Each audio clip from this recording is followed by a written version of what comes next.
എല്ലാ ഭക്തജനങ്ങൾക്കും കതിർവേൽ മുരുകൻ യൂട്യൂബ് ചാനലിലേക്ക് ഒരിക്കൽ കൂടി സ്വാഗതം. എൻ്റെ ചാനൽ ആദ്യമായിട്ട് കാണുന്ന ഭക്തജനങ്ങൾ ചാനൽ സബ് ചെയ്യുക. ജ്യോതിഷപരമായ എന്തെങ്കിലും കാര്യങ്ങൾ അറിയാനുണ്ടെങ്കിൽ ഈ നമ്പറിൽ നിന്ന് വിളിക്കുക. നമ്മളെ എല്ലാവരെയും ബാധിച്ചിരിക്കുന്ന ഒരു പ്രശ്നം കൂടുതലും ഈ ശത്രുദോഷം തന്നെയാണ്.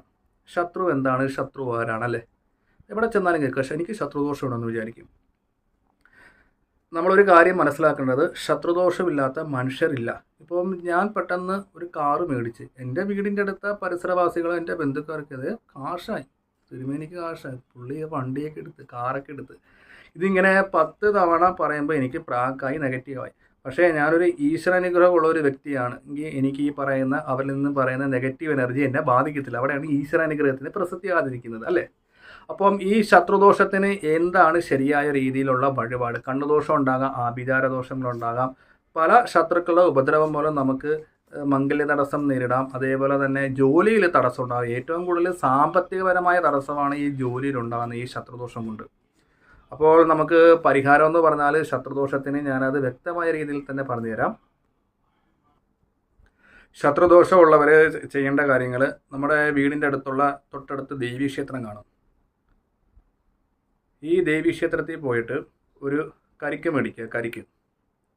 കരിക്ക് മേടിച്ചിട്ട് ത്രിഷ്ടുപ്പ് മന്ത്രം ജപിച്ച് തരാൻ പറയുക.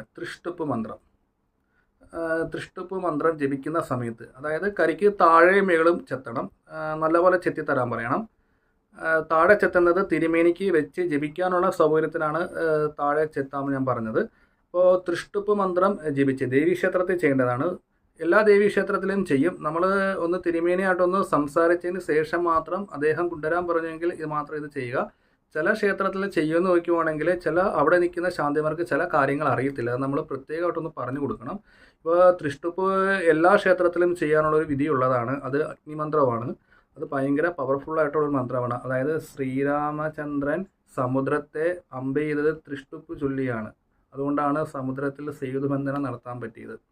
അതേപോലെ തന്നെ ഭയങ്കര ശക്തിയേറിയ ഒരു മന്ത്രമാണ്. നമ്മൾ ത്രിഷ്ടുപ്പ് ഉപയോഗിച്ച് നമ്മൾ വെൺകട് കൊണ്ട് ഹോമം ചെയ്യാറുണ്ട്. ശത്രുദോഷത്തിന് വളരെ അധികം ഉത്തമമാണ്. അപ്പോൾ നമ്മളെ ഈ ശത്രുക്കളെ ദൃഷ്ടികളാണ് കൂടുതൽ നമ്മുടെ ശരീരത്തിൽ ബാധിച്ചിരിക്കുന്നത്. അപ്പം നമുക്ക് എല്ലാ കാര്യത്തിനും പൊതുവെ മടിയുണ്ടാകും. നമ്മൾ നല്ലപോലെ ജോലിക്ക് പോകുന്ന ഒരു വ്യക്തികളാണെങ്കിൽ പിറ്റേ ദിവസം തൊട്ട് ഭയങ്കര ക്ഷീണം ഉണ്ടാകാം, ആരോഗ്യ പ്രശ്നങ്ങൾ, നമുക്ക് തലവേദന, കണ്ണുവേദന, അങ്ങനെയുള്ള മാനസികപരമായ ബുദ്ധിമുട്ട്. നമ്മൾ ഓഫീസിൽ ചെല്ലാതിരിക്കുമ്പം നമ്മൾ പെട്ടെന്ന് നമുക്ക് ജോലികളൊന്നും ചെയ്ത് തീർക്കാൻ പറ്റുന്നില്ല. ഒരു അസ്വസ്ഥതകൾ, വയ്യ, ഒരു കുഴച്ചിൽ, ഒരു തളർന്ന മട്ട. അതായത് ഒരു 30-35 വയസ്സൊക്കെ ആണെങ്കിൽ ഒരു 60 വയസ്സിൻ്റെ ഒരു ആരോഗ്യമുള്ള ഒരു ഇതാണ്. എല്ലാത്തിലും പൊതുവെ ഒരു തളർന്നു കുത്തിയ ഒരു ഇത്. അപ്പോൾ അതൊക്കെ മാറാൻ വേണ്ടി കഠിനമായ ശത്രുക്കൾ ചെയ്ത ദോഷങ്ങൾ ശരീരത്തിലെ നെഗറ്റീവ് എനർജി മാറി പോസിറ്റീവ് എനർജി ആക്കാൻ വേണ്ടിയാണ് കരിക്ക് ജപിച്ച് തരാൻ പറഞ്ഞത്. അപ്പോൾ തിരുമേനി ഈ കരിക്ക് ജപിക്കുന്ന സമയത്ത് നമ്മളൊരു 21-7 പ്രദക്ഷിണം പൂർത്തിയാക്കുക. എന്നിട്ട് ഈ കരിക്ക് വെറും വയറ്റിൽ കുടിക്കുക. ഇതിങ്ങനെ ചൊവ്വ വെള്ളി ഒരു 5 തവണ ചെയ്യുക. ചൊവ്വ വെള്ളി ചെയ്യാൻ പറ്റിയില്ലെങ്കിൽ ഭക്തജനങ്ങൾ ജോലിക്കൊക്കെ പോകുന്ന സമയം ഇല്ലെങ്കിൽ ഞായറാഴ്ച ദിവസം പറയുന്ന വഴിപാട് 5 ഞായറാഴ്ചയായിട്ട് ചെയ്ത്. പക്ഷേ ഒരു കാര്യം ശ്രദ്ധിക്കണം, ഇത് വെറും വയറ്റിൽ കുടിക്കേണ്ടതാണ്. ത്രിഷ്ടുപ്പ് മന്ത്രം ജപിച്ച കരിക്ക് തരാൻ പറയണം. ഇത് ജപിച്ച് തരാൻ പറയണം. അപ്പോൾ കരിക്ക് നമ്മൾ താഴെ നല്ലപോലെ ചെത്തണം, മുകളിലും ചെത്തണം, വെറും വയറ്റിൽ കുടിക്കുക. അപ്പോൾ ഇത് ഒരെണ്ണം തന്നെ കുടിക്കുമ്പോഴത്തേക്ക് നമുക്ക് ഏകദേശം ഒരു 3 മണിക്കൂർ കഴിഞ്ഞ് നല്ല രീതിയിൽ തന്നെ വ്യത്യാസം ഉണ്ടാകുന്നതാണ്. അപ്പം നമ്മുടെ ശരീരത്തിലെ രോഗങ്ങൾ മാറും. അപ്പോൾ ഒപ്പം തന്നെ നമ്മൾ എന്തെങ്കിലും മരുന്നൊക്കെ കഴിക്കുകയാണെങ്കിൽ ആ മരുന്നൊക്കെ നമ്മുടെ ശരീരത്തിൽ പിടിക്കുകയും ചെയ്യും. ഒരിക്കലും നമുക്ക് നെഗറ്റീവപരമായിട്ടുള്ള ചിന്താകാര്യങ്ങൾ ഉണ്ടാകില്ല. നമ്മൾ വെറുതെ ഇരിക്കുന്ന സമയത്ത് ആവശ്യമില്ലാത്ത ചിന്തകളൊക്കെ കൂട്ടി ഉണ്ടാകുന്നു. അതേപോലെ തന്നെ ശത്രുക്കൾ എന്ത് ചെയ്താലും ആ ഒരു ശരീരത്തിൽ നിന്ന് മാറുന്നത്, ശരീരം കൂടുതൽ എനർജിപരമാകുന്നതാണ്. ദോഷങ്ങൾ ഉണ്ടാകത്തില്ല, ശത്രുദോഷങ്ങൾ മാറും, ആഭിചാര ദോഷങ്ങൾ മാറും. നമുക്ക് ഒരു തടസ്സവും കൂടാതെ ജോലി ചെന്ന് ആക്റ്റീവായിട്ട് പണിയെടുക്കാൻ പറ്റും. അപ്പോൾ ത്രിഷ്ടുപ്പ് ജപിച്ച കരിക്ക് ചെയ്യുക. കരിക്ക് കിട്ടിയില്ലെങ്കിൽ സാധാരണ നമുക്കിത് കദളിപ്പഴത്തിൽ ചെയ്യാം. അതേപോലെ തന്നെ നമ്മൾ സാധാരണ രീതിയിൽ വെള്ളം ജപിച്ചും ചെയ്യാം. പക്ഷേ കരിക്കെന്ന് പറയുമ്പോൾ പ്രകൃതിയാലുള്ള ഒരു ജലമാണ്. അതിലൊത്തിരി ഔഷധ വീര്യങ്ങൾ അടങ്ങിയിട്ടുണ്ട്. അപ്പോൾ കരിക്കിലൂടെ ചെയ്യുമ്പം കൂടുതൽ ഒരു ഗുണമായിരിക്കും.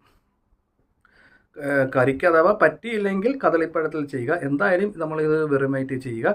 കൂടുതൽ ശത്രുദോഷത്തെക്കുറിച്ച് അറിയാനുണ്ടെങ്കിൽ ഗ്രഹനില ഒന്ന് അയച്ചു തരിക, അല്ലെങ്കിൽ ഓൺലൈൻ വഴി നോക്കിത്തരാം. ഇഷ്ടമുള്ളൊരു ദക്ഷിണയാകത്തുള്ളൂ. കൂടുതൽ എന്തെങ്കിലും അറിയണമെങ്കിൽ ഈ നമ്പറിൽ ഒന്ന് വിളിക്കുക.